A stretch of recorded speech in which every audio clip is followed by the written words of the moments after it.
I'm pleased to welcome you to the Business and Finance for HR course. We're starting with lesson number 1, the organization and its environment.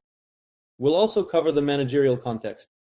This is the first session of the course, which is traditionally held in an open format. Today, both course participants and anyone interested are welcome to join.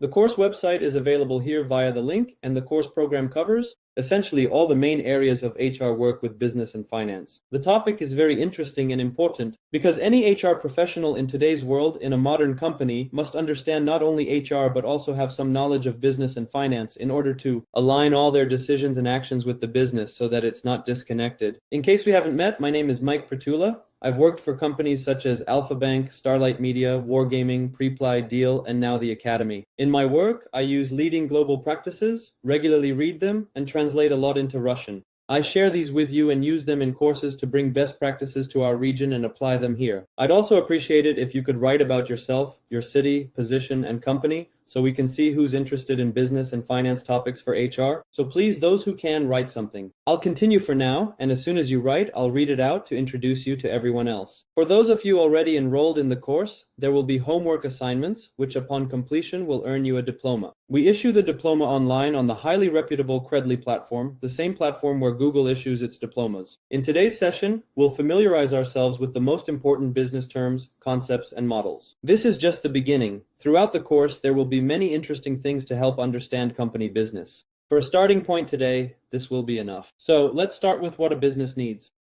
Since we're studying HR activities, from a business context perspective, we need to understand what should generally happen in a business for it to be successful. These are like important ingredients needed to make everything work. So here we have our first introduction.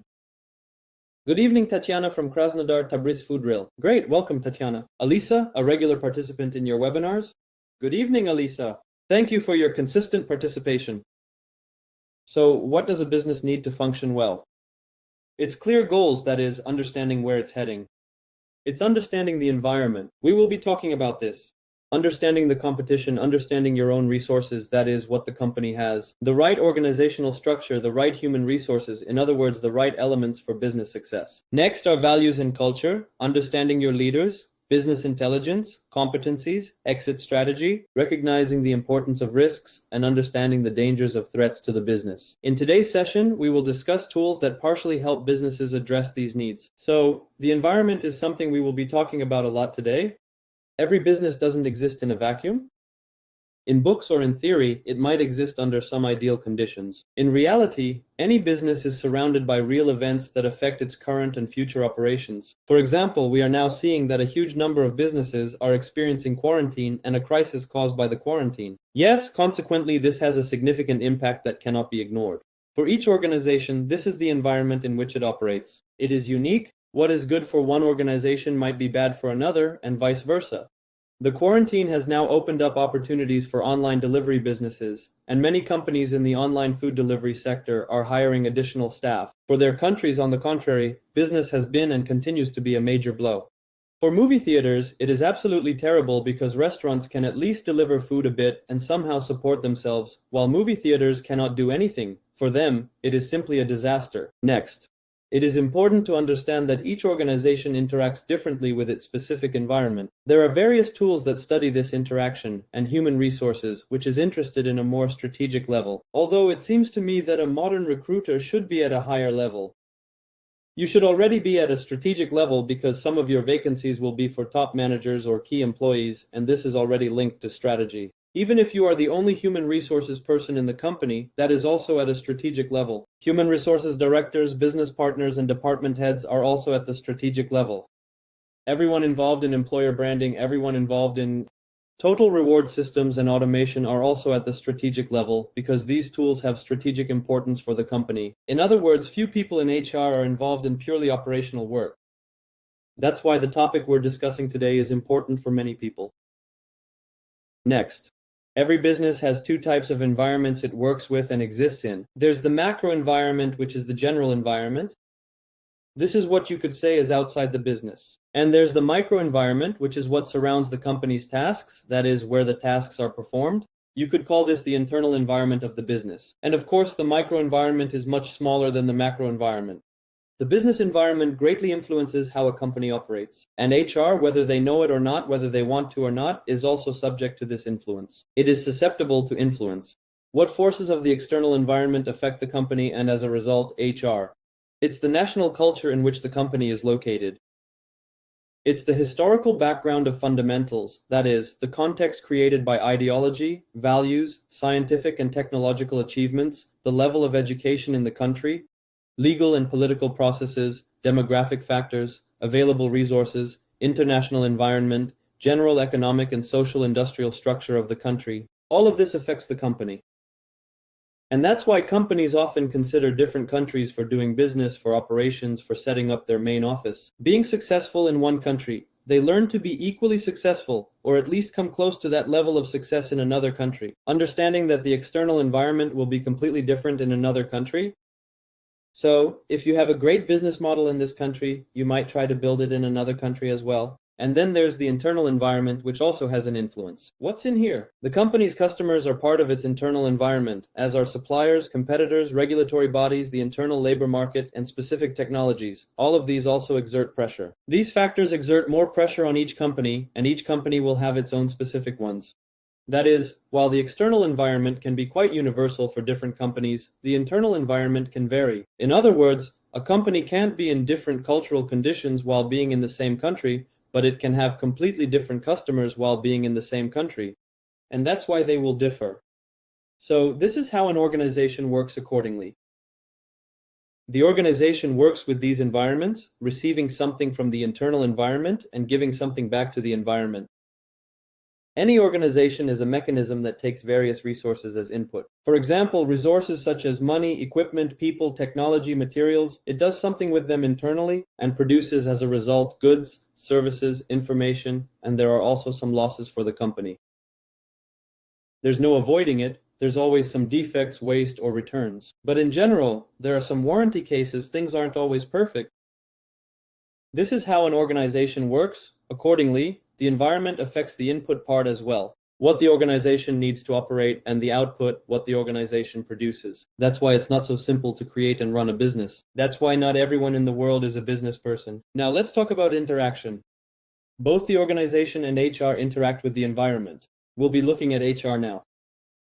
The environment in which the organization operates also has a huge impact on HR. This influence of the environment on HR is incorporated into the strategy developed by the HR team. And in general, we can say that developing an HR strategy is also part of understanding the business, part of the business approach. In other words, every HR professional should sooner or later create an HR strategy to make their activities more systematic.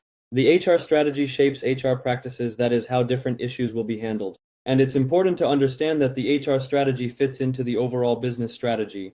It's a part of it. It's not something separate, it doesn't exist on its own, but is part of the overall strategy. Next, 3 important components: environment, strategy, and company structure are closely intertwined, interact closely, and influence each other. These are the conditions in which the company conducts its business. What does the complete model look like then?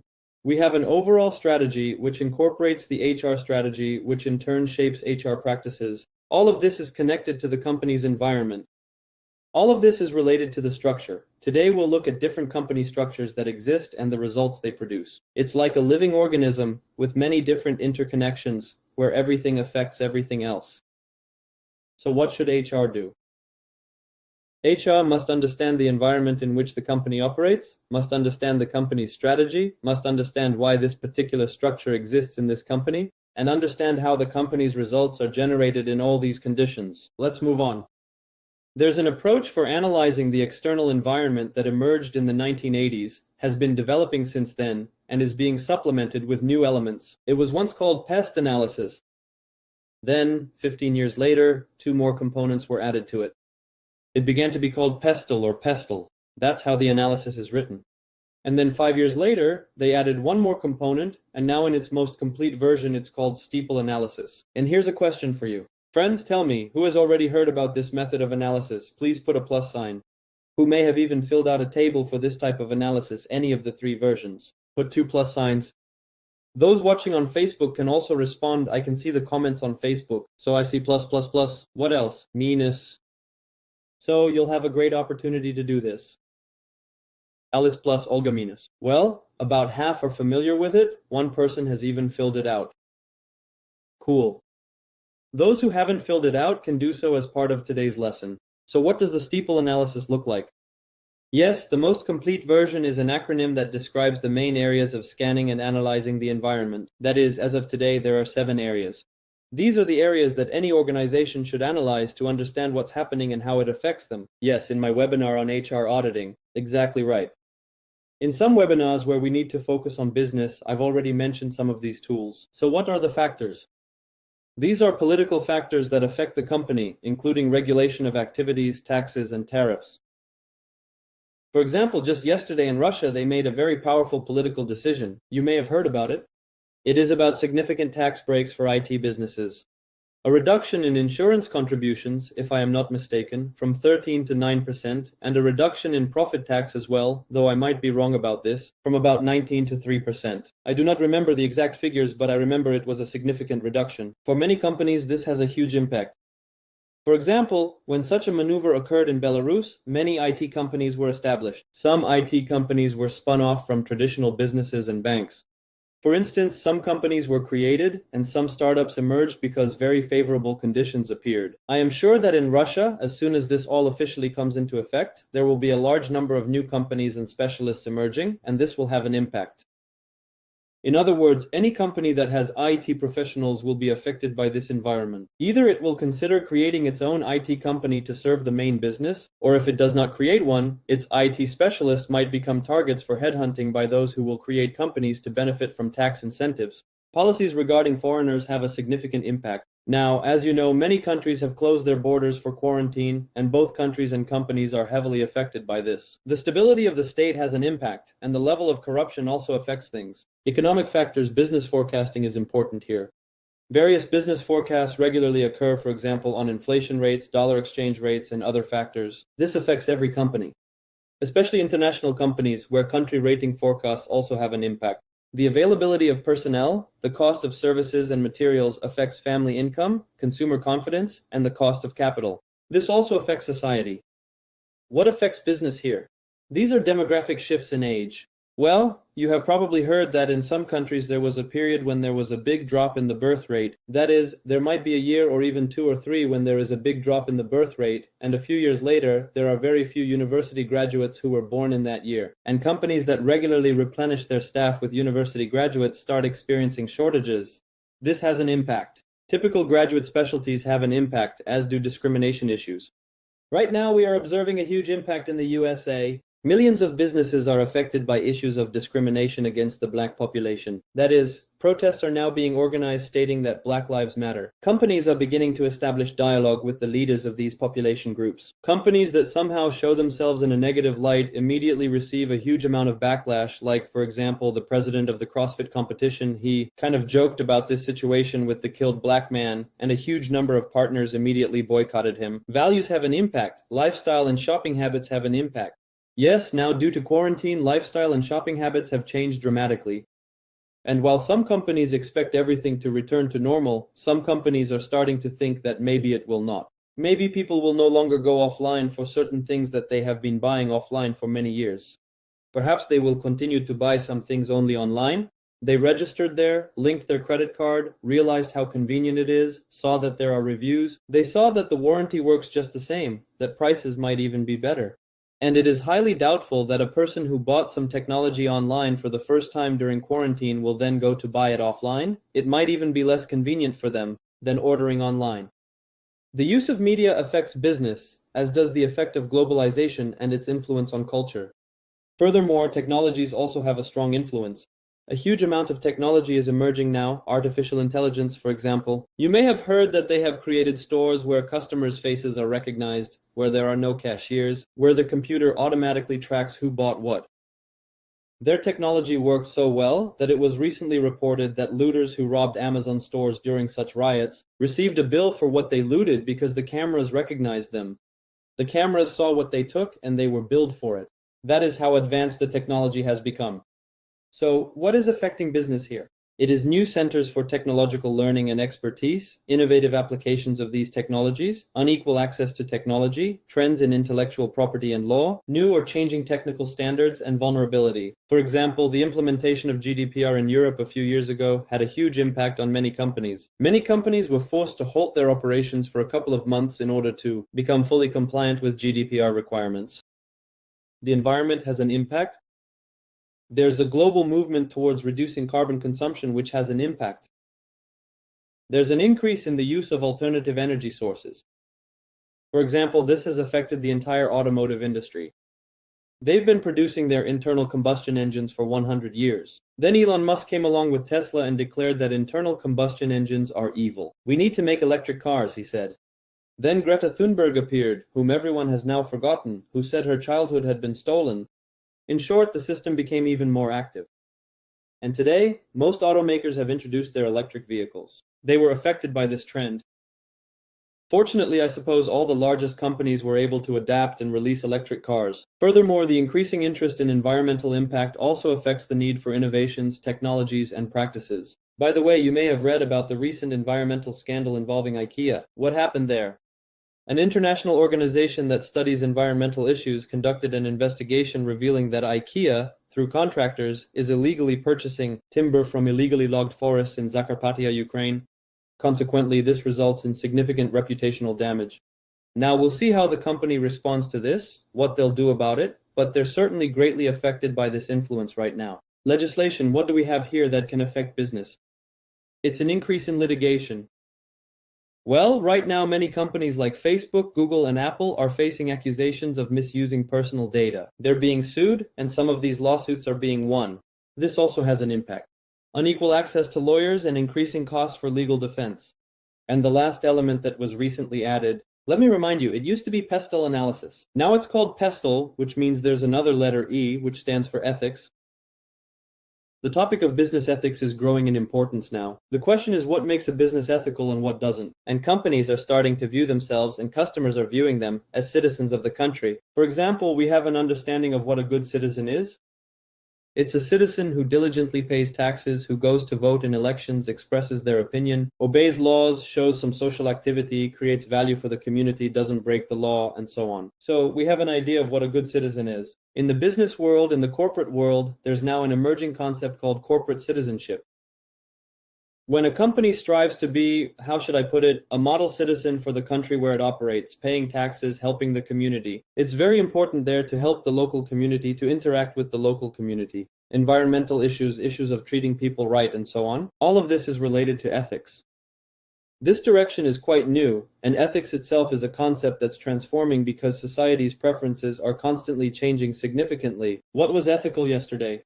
For example, in the US, monuments to various leaders were always considered ethical, and suddenly they've become unethical because they represent some controversial figures, and so they're being torn down. Some movie, the film Gone with the Wind, was always considered ethical, but now attitudes have changed dramatically. Now it's deemed unethical that there's a black maid in it, to the point where many businesses are now removing the term master-slave from use. Just yesterday, a woman wrote that she works for an interior design company. In interior design, there's a phrase, master bedroom. It's like the main bedroom with a walk-in closet and bathroom for the owners of the apartment. But the term master bedroom implies that there's also some kind of slave bedroom where the servants or slaves live. And now she's been prohibited from using the term master bedroom in the company. They need to come up with something else.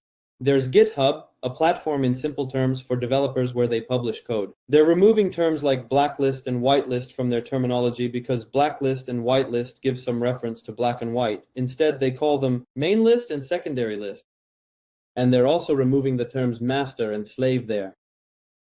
Oh no, it's master, slave, secondary and primary and main, black and white list. That's what they call them. So these ethical issues are being formed now, and they are having an impact.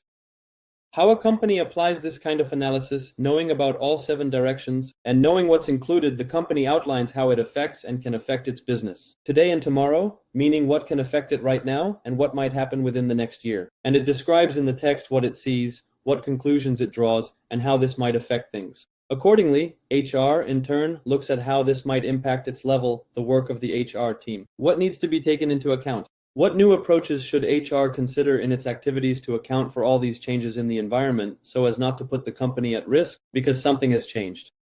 And we didn't react. That's how it happens. So, judging by your answers, someone knows about this tool. Only one person has filled it out. I recommend filling it out. For you, this can be a good source of insights on what to consider in HR activities to get closer to the business. How to work with the environment? Let's move on. You need to build relationships with the environment, not wait for it to change. That is, not act reactively, but proactively. Always strive to predict the behavior of the environment. That is, to try to think about what will happen tomorrow in technology, in the environment, in legislation, and plan your response to such changes. Companies that have been successful at this are Ford, Microsoft, IBM, Sony, McDonald's, which have successfully survived for many, many years. This is not a complete list. It can be expanded. They've been through many changes and continue to feel good. So we can see that they're doing great.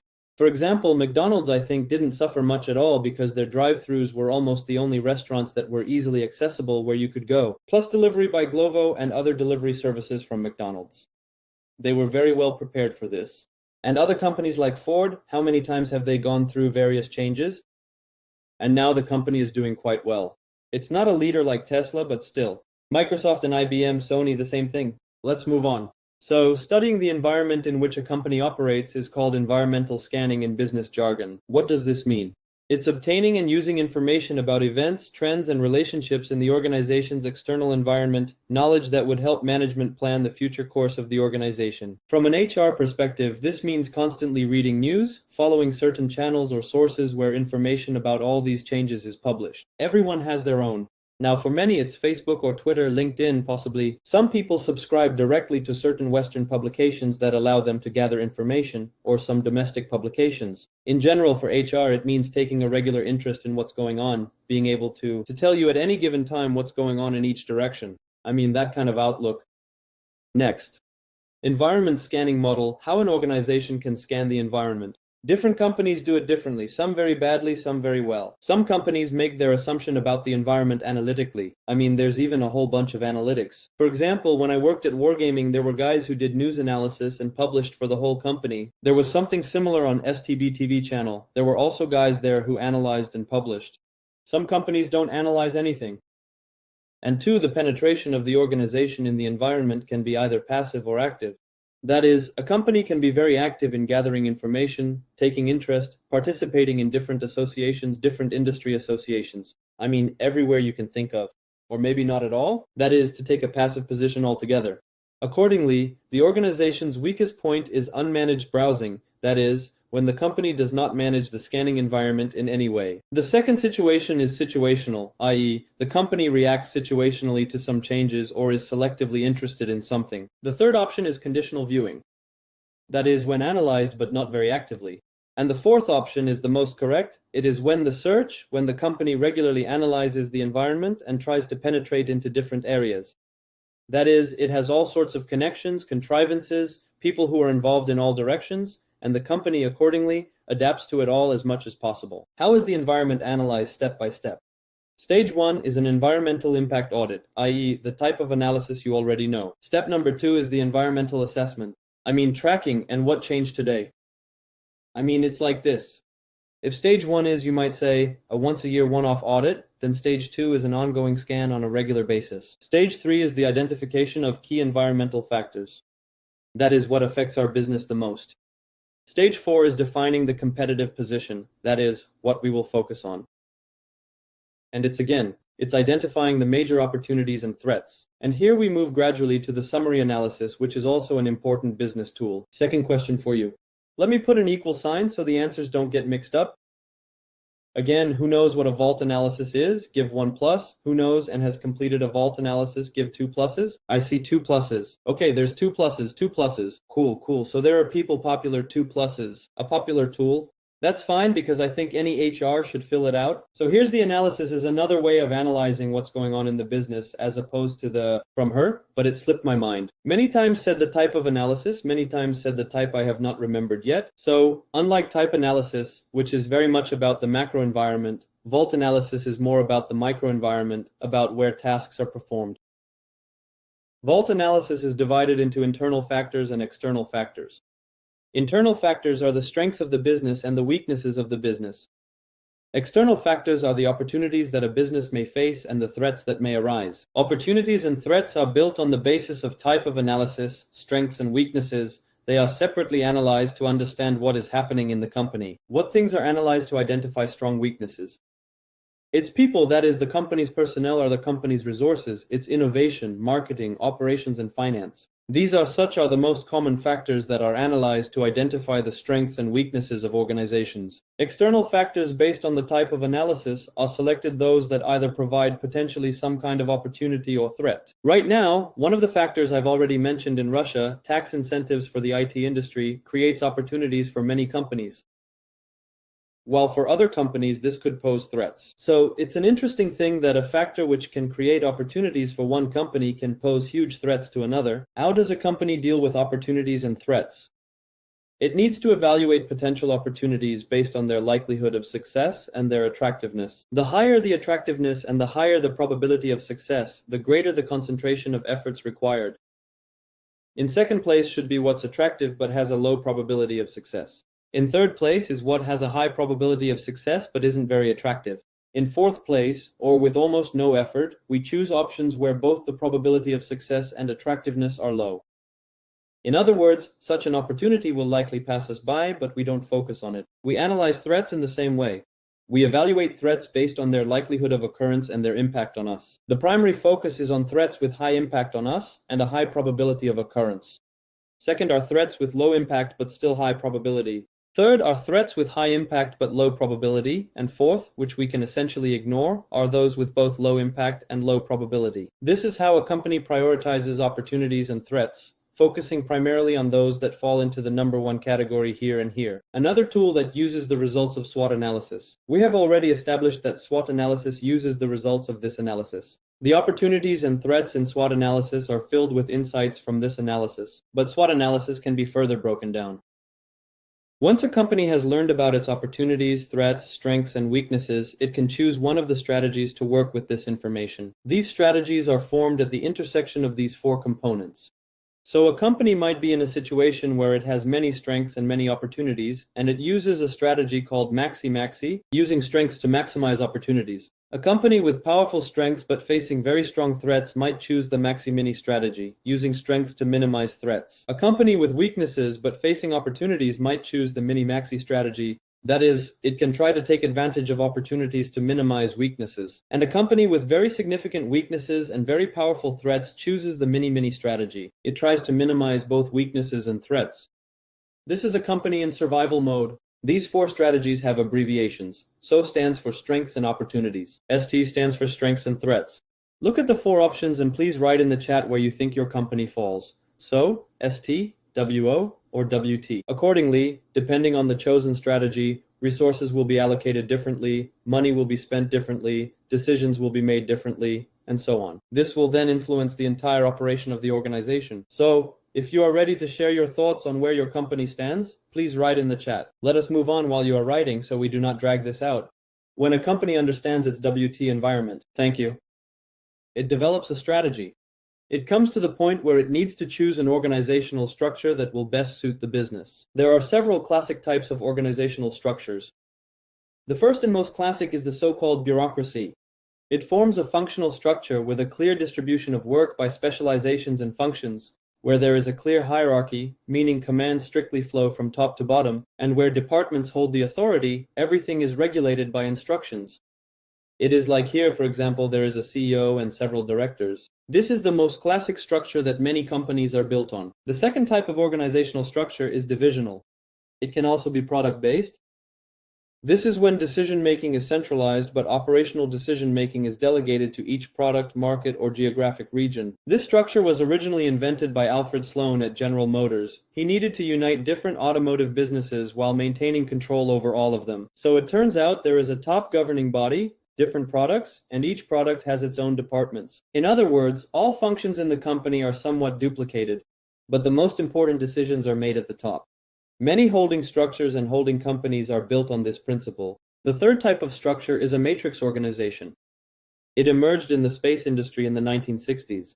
There was a need to manage short-term and medium-term projects. Projects needed people from different functions, and the question was how to organize the control of these functions. Should they be taken from there and moved inside these projects, which would make it a product structure, or should they be left where they were, which would keep it as a regular functional structure? And then an idea was born. What if we do it like this? We'll keep these people both in their function and in the project simultaneously. So a person will have two managers, but they will divide responsibilities slightly differently between themselves. The functional manager will hire, develop, fire, promote, and review salaries, while the project manager will assign tasks and evaluate performance. In other words, they will simply divide functions differently. The point of a matrix organization is that an employee can work on one project, then return to their department, then work on another project, then return to their department again. That's exactly the kind of mobility it offers. Some companies have gone further, taking advantage of the matrix structure, which has many benefits. Firstly, people who have formed within a project communicate better with each other than when they sit in separate departments. Secondly, there's more flexible use of both human and financial resources. Thirdly, people themselves like it. Well, of course, there are downsides too.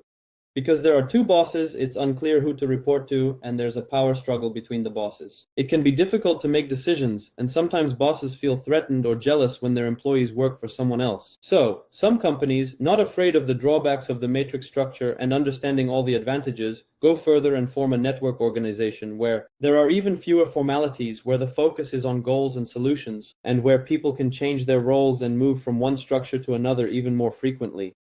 This is then a network organization where there are simply people who participate in various projects. They can be involved in different projects simultaneously. It can be for very short periods. In such organizations, roles may not even exist.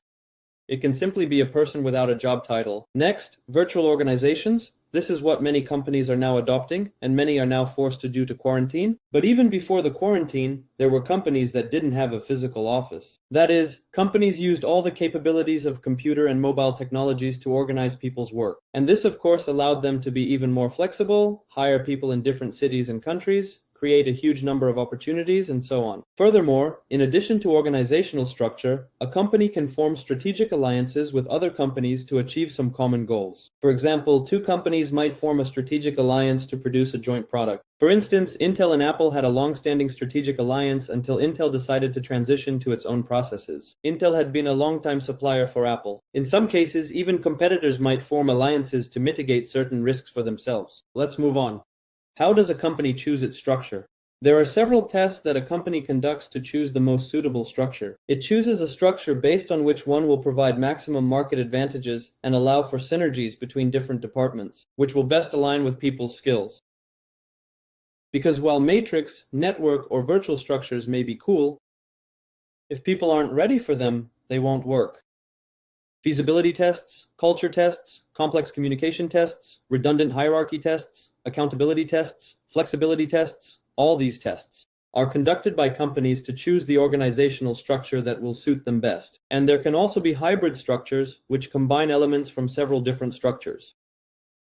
Next, another topic related to company operations is HR function outsourcing, but typically not the entire function, just a small part of it.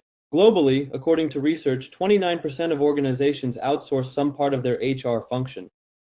What is most commonly outsourced? These include HR administration, payroll, pensions, training, and recruiting. There are both external outsourcing companies and some companies that create internal outsourcing. They establish internal HR service centers, where such an organization within the organization provides services to different departments and business units. It even happens that a company has a holding structure with different business lines, and a central HR is organized to serve these various businesses. This type of outsourcing is also valid. Next, let's talk about stakeholders. Another important business term refers to those people, individuals or groups who, on the one hand, depend on the organization, but on whom the organization also depends. They can be both inside and outside the business. They can be official or unofficial. The official ones are called stakeholders, while unofficial ones are other interested parties without any formal, established relationships. The idea behind stakeholders is that the organization bears some responsibility towards them and should consider their interests and needs, and build relationships with these stakeholders. Next, to understand what kind of relationships to build with different stakeholders, A company can conduct what's called stakeholder mapping. That is, the company can assess its level of interest in these people and their level of power and build different relationships accordingly. If these people have high power and the company is highly interested, then this is a key stakeholder. Their attention and opinion are considered above all else. If the company's interest level is high but their power is low, the company may simply keep them informed. If the organization's interest level in them is low but their power is high, the company may focus on satisfying their needs. And if both the organization's interest level and their power are low, then the company doesn't engage with such a stakeholder and doesn't waste time on them. Next, the EVR model is a model that describes how three factors are closely related: the organization's environment, its resources, and its values. An organization lacking one of these components is not complete and will experience various problems. It is important to understand the environment in which the company operates, have the right resources, and maintain the right values. That is when a business is most sustainable and best adapted to the environment in which it exists. Next, there are various management theories that describe how a company is managed. There are so-called rational goal models, focusing on processes, systems, rewards, and punishments, authored by Frederick Taylor. There is a model that focuses more on human relations, emphasizing people. You can even tell by looking at some companies. In one company, people are seen as mere positions, lines in a staffing chart, while in others, people are perceived first and foremost as human beings. These are different management theories. But there are more modern approaches that suggest each individual situation requires its own unique approach. There is an understanding that any system becomes more complex as it develops, and we need to constantly look for ways to improve it. Moving on, another important concept for understanding business from a conflict management perspective is the recognition that in business, I would even say, in life and in the world, people often have conflicts, and that is normal. But in business, many conflicts arise as well. In other words, there is no such thing as a business without conflicts. What kinds of conflicts can occur in business? For example, a conflict between the organization and employees over the size of a bonus or wage increase. Conflicts between the organization and suppliers regarding delivery terms. Conflict between the organization and shareholders over the amount of profit. Conflict between line management and HR over control issues. Conflict between the production department and quality assurance services. And there can be many such conflicts. The idea is that the company should seek ways to resolve these conflicts. There are different options, including collaboration, smoothing, avoidance, and forcing.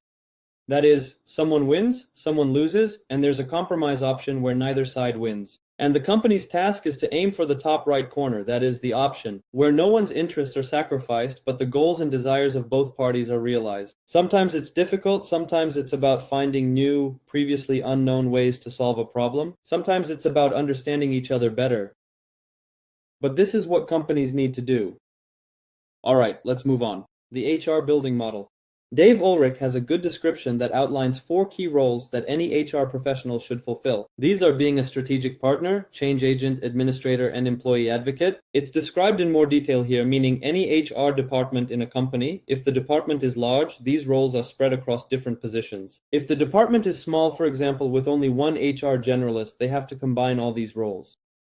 But the company also needs an administrative expert. This is a role where HR focuses on processes and the present. That is, it manages various functions. The employee advocate role is about the present and the people. Here, HR's task is to assess how engaged, motivated, and satisfied people are, and so on.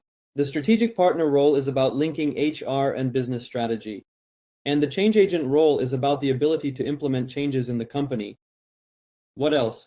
For HR, as for any business, customer focus is important. Businesses demonstrate their customer focus by measuring various metrics that show the extent to which customer orientation exists or doesn't exist. For example, there's a very popular metric called NPS, Net Promoter Score, which shows how much a company cares. What can HR do in this context? They can focus a lot on training and build reward and recognition systems to ensure the company remains as customer-focused as possible. Well, accordingly, if the company cares about customers, this should also fall within HR's area of concern. Next is quality management, another important term. And again, an area of responsibility where HR is also involved is the approach to how the company manages quality in the business. There are different methods of quality control and management here. These can be inspections, where at the end of a process the company checks what has been produced. It can be quality control during the process itself. These can be quality control systems that describe procedures for managing quality. It can be a restructuring of business processes where roles, departments, positions, and the interaction scheme between departments change. And global quality control as a company philosophy, as an idea that the company believes in. Also change management. Another topic is important for understanding HR and HR's understanding of the business. For example, in change management, there's this 8-step Kotter model, which describes that successful implementation of changes in a company requires several factors, specifically 8. This is creating a sense of urgency, meaning everyone should understand that changes must be implemented urgently. This is forming a support group, that is, the people who will support these changes. This is creating visions of change, that is, describing what the future will be like after the changes. This is informing people about how changes are happening. This is removing obstacles that hinder changes. This is creating short-term wins to show that changes are happening. This is consolidating improvements and anchoring changes. This is the kind of model that describes working with changes in a company. There are models that describe team life cycles. Tuckman's model, for example, which says that any team goes through 4 typical stages. These are forming, storming, norming, and performing stages. And at different stages, there are different levels of motivation, efficiency, and team dynamics. Today's homework is optional. Either conduct an analysis of your business if you haven't done so, or perform a SWOT or PESTLE analysis of the business, or write down your current organizational structure and suggest changes. For example, in PowerPoint, there's a feature in the hierarchy section where you can draw an organizational structure. So you can create 2 slides, one showing the current organizational structure and another showing how you'd recommend changing it based on today's material. What's next? Next, we'll be talking about competition, that is the competitive environment of business, and about government policy. We'll look into these areas to see how they work and affect business and HR. With this, today's session is coming to an end. Please write down what was most valuable for you today. What new insights or thoughts did you possibly have? Please share as a form of self-reflection and feedback for me. Also, I would like to take this opportunity to invite you to a course where we will examine in more detail the understanding of HR's connections with business. The main areas of business operations. So the structure is new to me. As I will repeat, the ability to understand business is becoming an increasingly key term for HR. With diversity. Okay. So Kotter's model is new. I have heard of SWOT analysis but have not done it. Very informative. Thank you. Such information about SWOT analysis also provides a lot of useful information about strategic theories. All right? Friends, thank you very much for your participation and your engagement. Have a good evening, everyone, especially the course students. See you at the next session. Bye-bye.